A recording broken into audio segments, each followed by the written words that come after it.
Yo, what's going on YouTube? Welcome back to another video. This is a Wild recap. That's right, the Minnesota Wild suck. They're 0-3. We're making a reaction video to tonight's game, kind of like we do with the Twins sometimes. It's not a great look for the Wild. They played the Avalanche. They lost 6-3. This game could have gone both ways. Really could have. But giving my professional hockey analysis, I think the Wild blew it. They have had, at least in this game, a lot of chances. And they played some tough teams, but they don't look good. So let's cover this game a little bit. The Wild are 0-3, but they've scored, in every game. They've looked pretty good offensively. Tonight, they had very many chances. They had a lot of chances to score. They scored in the first. I'll give you that rundown really quickly. Kirill Kaprizov, that is my man. He had his second goal of the season on the first period. He got the assist from Jost and Addison. Addison's looked well. We'll talk about him a little bit later. The second goal was by Eriksson, his second goal of the season. Also, Addison assists there. Boldy also got an assist. And then the third goal, again, by Kirill Kaprizov. That one was ugly, but it went in. That was his third goal of the season. Again, Addison with the assist. So, again, we'll talk about him a little bit later. Zuccarello also had one there. Looking good. Looking good offensively. I mean, those are great numbers. You want Kirill to have a point per game, I think, and now he's averaging that again. Addison, looking good. He's a young guy. And Zuccarello on that line, looking good. I like that. But then when you give up 6 goals, you're not gonna win too many games. And in fact, they just played the Kings.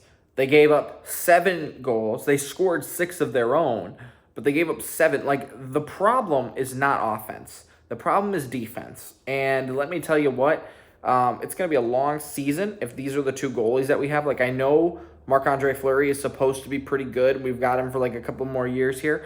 But this Gustafsson, I don't know his name. You could see him in my NHL stuff too on the channel. Not looking good. We put him down in AHL actually because he sucks so bad. He's not looking good here either. Like he made some good saves tonight. Like, I mean, everybody in the NHL makes a couple of good saves a night. But man, like on 38 shots, they had 6 goals. So, I mean, that's like 1 in every 7 almost going in. Like, that's not good. That's not good. I don't know I'm not good at math, but it's not good. Like, the Wild outshot them. They face-offed them. They had more penalty power plays. Gosh darn it, don't know hockey that much. They had less penalty minutes. They had less hits, sure, but, like, all of those numbers just don't, like, they should lead to wins, but you're allowing 6 goals a game. That's what's really, really, really bad. So let's talk about the game tonight, because there were chances. There were a few chances, actually, that I can think of right off the top of my head. There's 3 chances. I didn't get to see the whole game because I didn't watch the first period at all. But the 3 chances that they had, one in the second period was with Eriksson, and it was with like 2 minutes left to go. There was a quick turnover, I think. I think that was the turnover one. Maybe there's 4 then. There's 4. I think Eriksson had 2 of them. In the second period, he gets the puck, and like it's a quick turnover. He goes down there. It's one-on-one with the goalie, and he misses. He tries to drag it, missed it. Tried to go, I think, back to his forehand. Maybe it was his backhand. He tried to swing it across the crease. It didn't work. And honestly, that might have been the same one I'm talking about. It might have been a power play goal. I can't remember. Gosh, can I look at the play-by-play maybe? Does that help? I've never done a hockey recap before, so I could totally be wrong. And I'm just happy that I even remember this, to be honest. Am I in the second period? I'm trying to look at the play-by-play. This is so confusing to me. I don't know what period I'm in.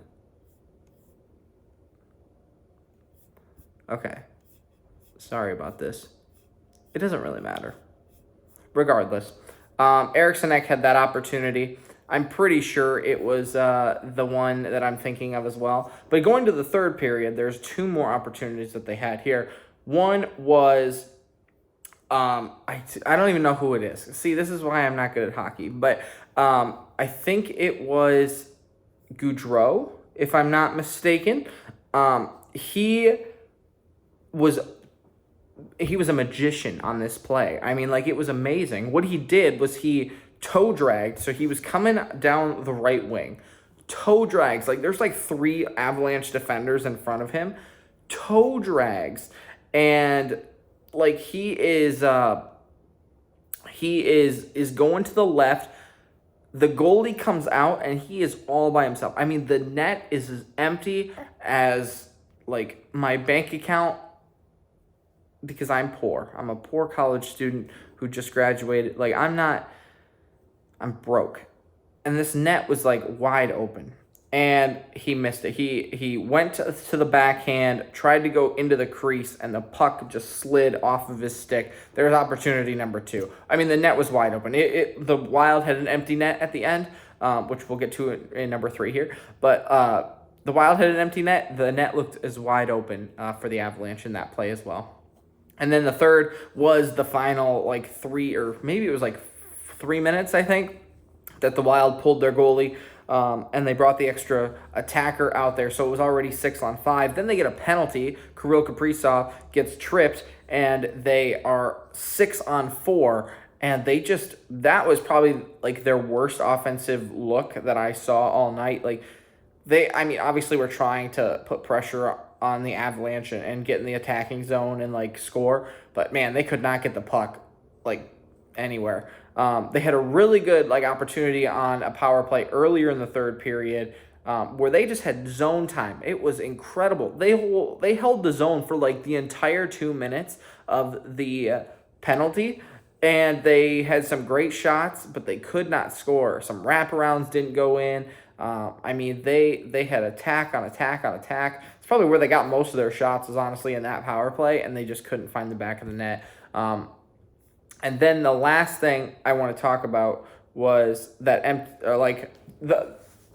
kind of already touched on it, but the Gaudreau empty netter for the Avalanche, like what should have been a goal that should have tied the game at 4, but the Avalanche literally went down the ice on the next play, the next like transition, and scored, and that made it 5-3. And then you're pulling your goalie and giving up a goal. Like, the 6-3 score did not show what the game showed, but the Wild definitely had so many opportunities to actually make something happen of it. Power play opportunities, empty net misses, just bad offensive looks at the end of the game.